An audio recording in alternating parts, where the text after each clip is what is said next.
Я пришел на работу рано, к 6, чтобы за день успеть подготовить проектную документацию. Сроки, как часто бывает, горели. Через час в мой кабинет заглянул наш гендиректор Олег Сергеевич. Я знал, что он бывший военный, ходили слухи, что служил чуть ли не в спецназе ГРУ и имеет славное боевое прошлое. Пожалуй, это лучший босс за всю мою карьеру. Умеет полностью доверять своим коллегам и при этом держать под контролем все процессы в компании. Хорошо знает каждого сотрудника и его биографию, сильные и слабые стороны. Олег Сергеевич приходил на работу рано, к 7, но никогда не задерживался. Убегал забирать внука из детского сада.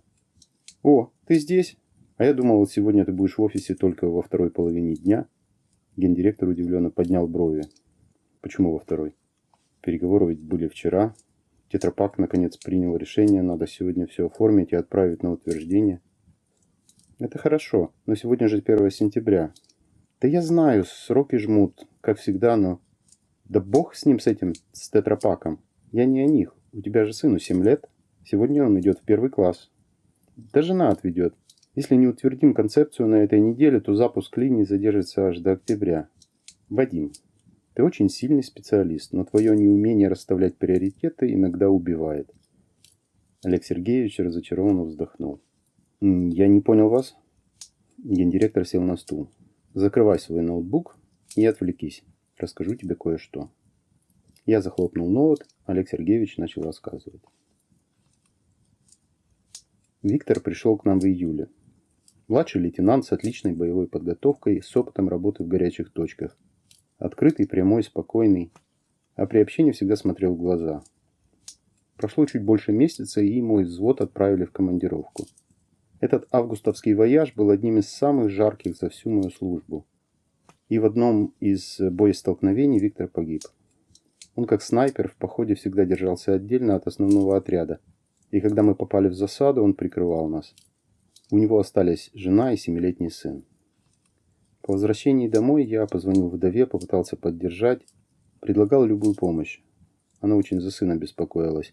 А мальчик сильно переживал, снял со стены фотографию отца в траурной рамке, поставил к себе в комнату и надолго закрывался один.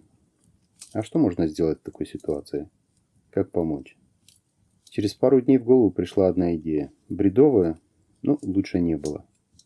Собрал я свой взвод и обратился с просьбой уделить полдня сыну погибшего соратника.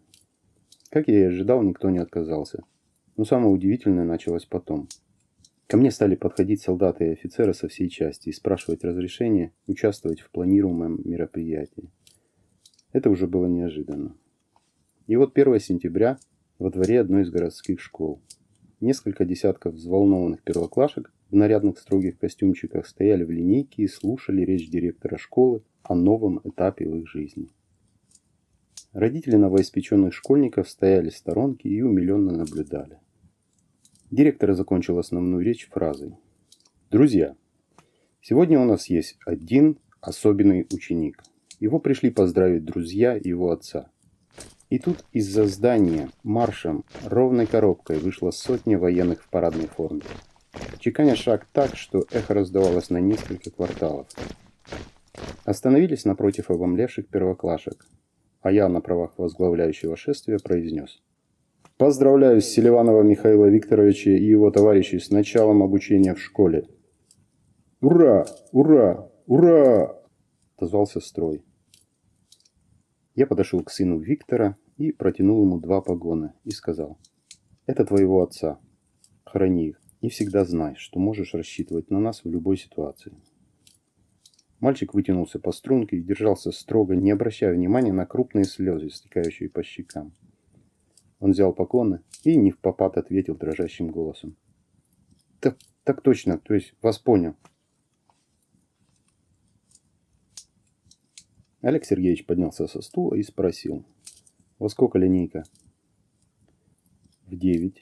Мой голос предательски дрогнул. «Ну ты еще успеваешь. А тетрапак подождет».